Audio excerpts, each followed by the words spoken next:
Hey, what's going on, guys? It's Greg here today, and I'm bringing you a Call of Duty Modern Warfare 2 gameplay commentary today.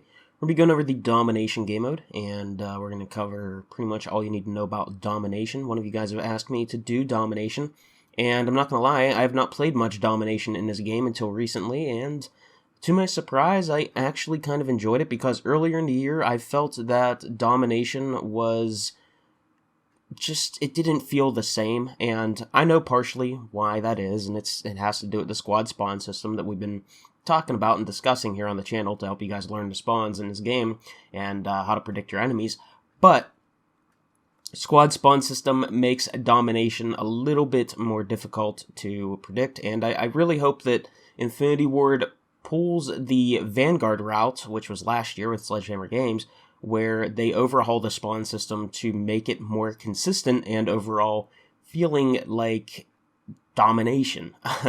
Because right now it's very tricky sometimes to even hold certain objectives, especially if you own them, and that should be influencing the enemy spawn. But it's not always the case. So anyways, without further ado, we're going to break down Domination today, and I'm going to give you guys some tips and tricks for Domination, and how you guys can obviously, go ahead, get more kills, win more games, whatever it is you're trying to do. Let's get right into it. So first things first, let's go ahead and talk about Domination, some of the basic rules here. For our time limit, there is no time limit in Domination. The score limit, however, is 200 score, and therefore whichever team reaches 200 points first wins the game. Scoring, it works pretty simply, okay? Every 5 seconds, however flags you own is how much score your team will be rewarded. However many flags the enemy owns is how much score they will be rewarded. Again, it's in 5-second intervals. So as for a basic mindset, Domination is pretty much best described as a tug-of-war style game mode as teams fight over the control of the map. The best strategy and the most tied and true strategy is always to try to own 2 flags, either A or C, with the addition of B, and that will allow you to help hold map control, basically applying the most pressure in a tug-of-war scenario. If you capture all 3 flags, you should do this whenever you are behind in score and you're losing. If you're winning comfortably or even losing just by a little bit, it is not wise to do this, as you have a much better time just holding map control. And the reason for this is because it's extremely risky due to the nature of the spawns and the fact that they'll pretty much get randomized, and there will be a lot of people just shooting you in the back, which is going to make it super easy for you to lose control of the map, resulting in the enemies to regain flags. As for some simple tips for Domination, if you are someone who likes to directly capture and defend flags, utilizing score streaks is going to be your best friend. However, if you like to run flanks more often and make breaks on the map, you're going to want to utilize kill streaks, as you're most likely not going to be, well, exactly touching the flags. If your team occupies 2 flags and you aren't down too far in score, lock down the map and hold some angles based off of your teammates' positioning on the minimap. If you're in a party, try to communicate in order to lock down these angles on the map in order to defend your home flag and B. And if you're solo, pay attention to your teammates and where they are positioned, so that way you can try to position yourself on angles that aren't being watched. Alright guys, you know what the best part is about wearing glasses and doing this in poor lighting is you can't see me through my lens reflection, so can't see this, John Cena. No? Okay, I'll see myself out for that one. Anyways, let's go ahead and break down this image that you saw in one of the slides, because I think there's a lot of information we can learn about these specific roles that I was talking about.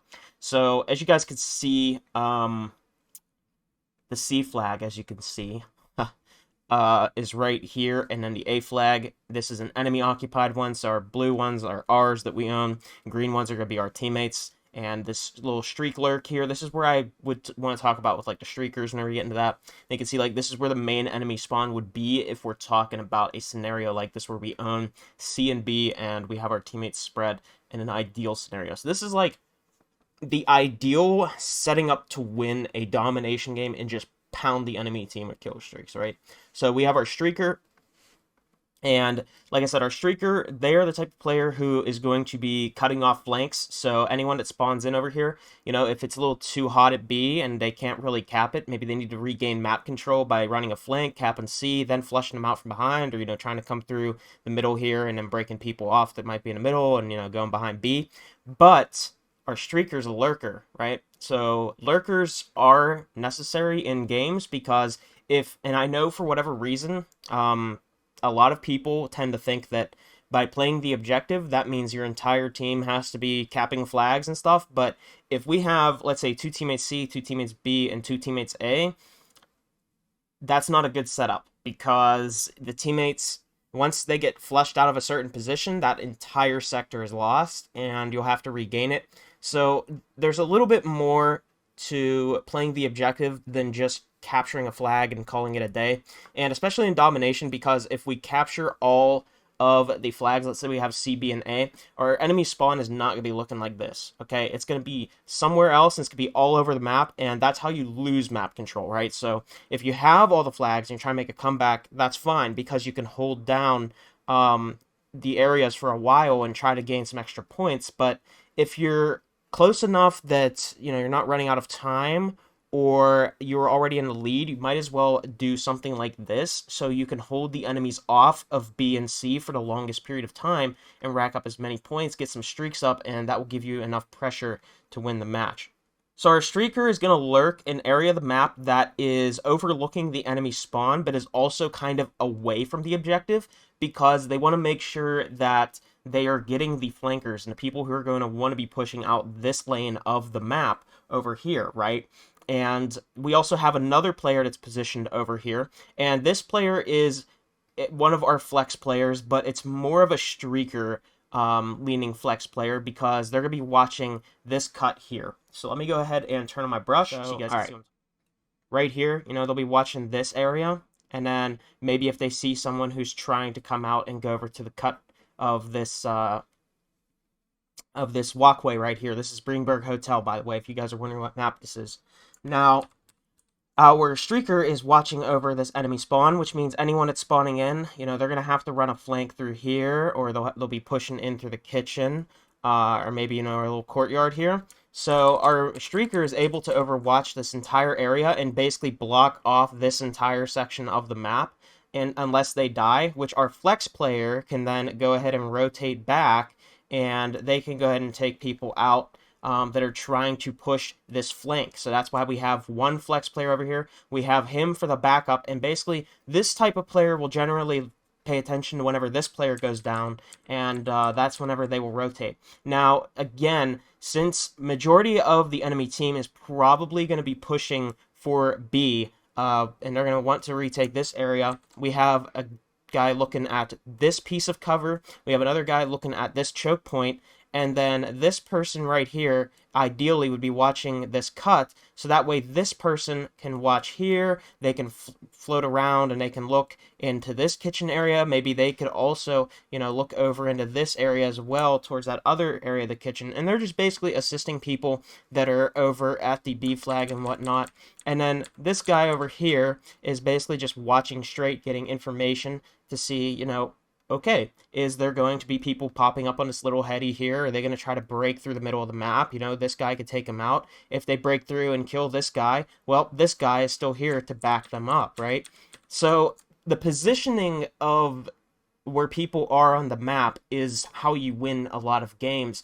And I know it's pubs, and a lot of the time we're playing solo, we're playing in small parties, so the best thing you can do is you want to pay attention to where your teammates are on the map, and you want to try to pick up one of these areas that is open, right? So if you know that mid, if a lot of your enemies are pushing down mid and you see a lot of your teammates are just kind of sitting at B waiting to flush the enemies out that are trying to push them, the problem is they're going to get flanked, right?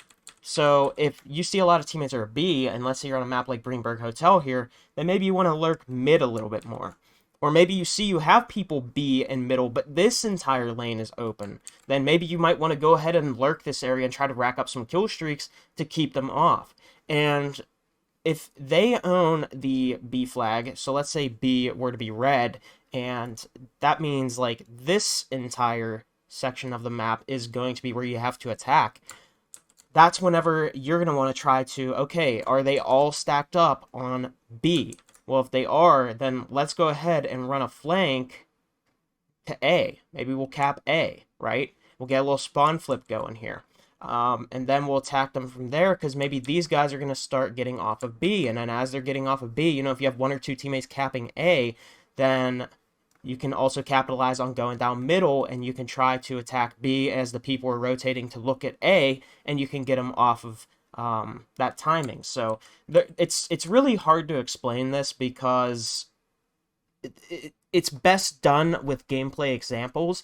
But what I'm trying to tell you guys is that in Domination, map control is everything, and that is how you truly dominate your opponents, okay? It's not necessarily capturing all 3 flags. The spawns are going to be actually not in your favor, and they're going to be trying to help the enemy regain one of the flags, and therefore, if your team is not having good coordination and posted up properly, and, you know, rotating around the map properly, you're just going to get them to, potentially, they could capture all 3 flags right back on you, and then it could be bad for you.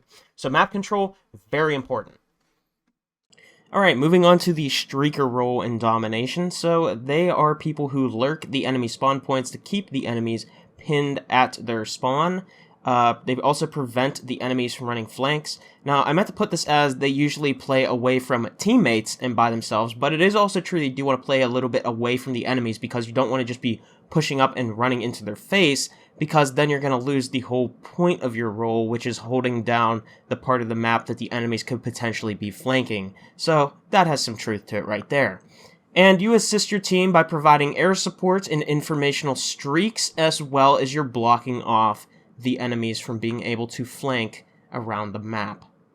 So from some useful tools for our streakers, the Claymore and the Proximity Mine, because they're generally going to be by themselves, and they're going to need a little extra support on cutting off lanes and other things that might be around them that the enemies might be trying to use to flank. So Claymores and Proxy Mines are very good.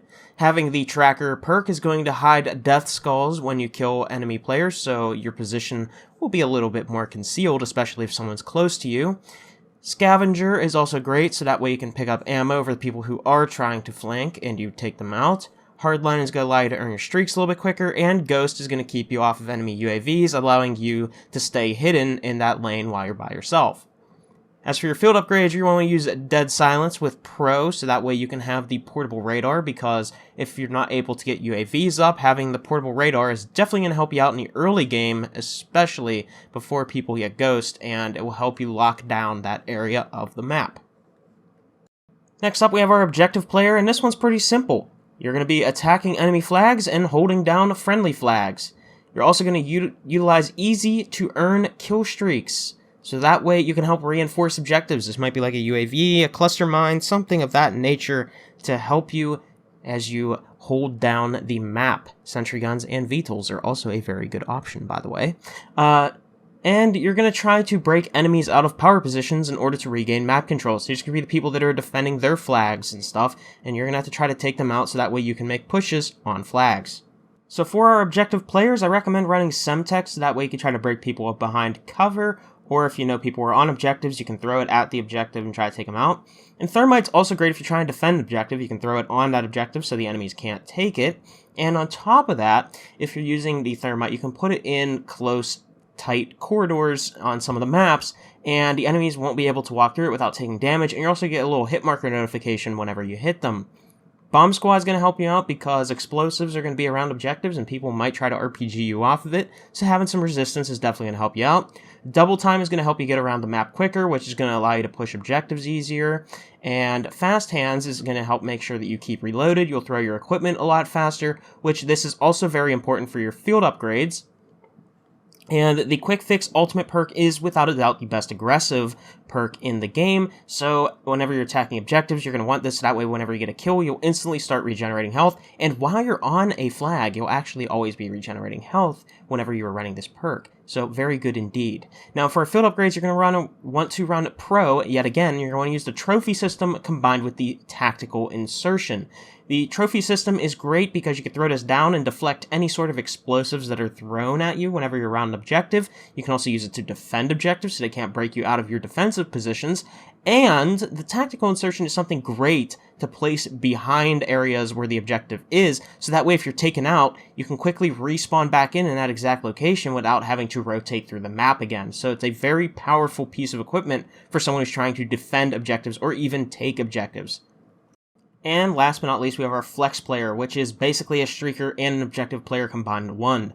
These guys play either role, and they're going to be watching angles and trades with teammates who are killed on either side. So if a streaker dies, then the flex player will go ahead and trade out the streaker.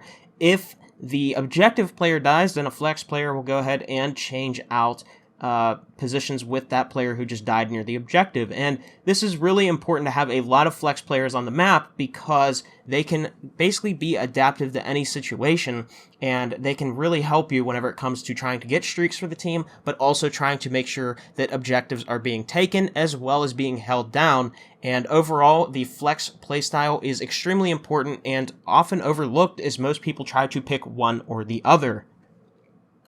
So if you're a flex player, you can run either a Semtex or a Claymore Betty, or a Proxy Mine, I should call them.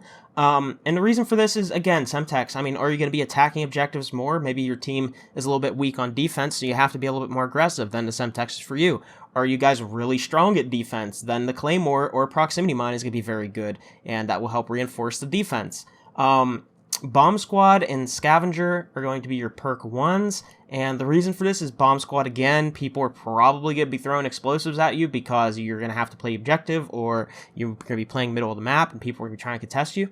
Scavenger is going to help make sure that you can stay alive whenever you are running out low on ammo. If you are staying alive longer, you're assisting the objective players as well as the streaker. Hardline is good to have because, again, we're going to be trying to get some streaks at the same time that we are trying to play the objective. And Quick Fix is going to be extremely useful because, once again, we're playing close enough to the objective that people are going to be predicting we're there anyways. But also, at the same time, we're going to be probably taking on a lot of enemies to the point where we're going to need that health regeneration. So that's the reason that we have that on. And then Trophy System combined with Dead Silence is going to give us some opportunities for flanking if we need to, and to reposition on the map. So that way we can silence our footsteps. And then Trophy System, again, if we really need to get on that objective, or if our objective player's Trophy System has broke and we need to place another, well, you got the Trophy System to cover your teammates. You could also use the Munitions Box over the Trophy System depending on how you're coordinated, but it all depends on, you know, who you're playing with and that kind of stuff. And there you guys have it for Domination. That is my overall breakdown and overview of the Domination game mode, as well as some suggested strategies to get you guys started. Now, in my gameplay breakdowns, I will be going over Domination in the future, so that way you guys can see how I play in pure gameplay examples, and will break down what goes on in my mind, as you guys know. Right now, I still want to get these guides finished, and then once we run out of stuff to cover, you know, for the base game and all that kind of stuff, then we'll move over to really just breaking down gameplay for the rest of the year, because, or year or so or whatever, and then, you know, as new content is added, we will cover that. But there's still a lot of stuff that I really do want to cover for the base game, so it will be quite some time before we just focus in on gameplay breakdowns and all that kind of stuff, but I'll still have them coming here and there, but just not as often as once we get all this extra basic stuff out of the way. So anyways, hopefully you guys enjoyed. Drop me a rating if you did, and subscribe to the channel if you're new, and I'll see you on the next one. Peace out.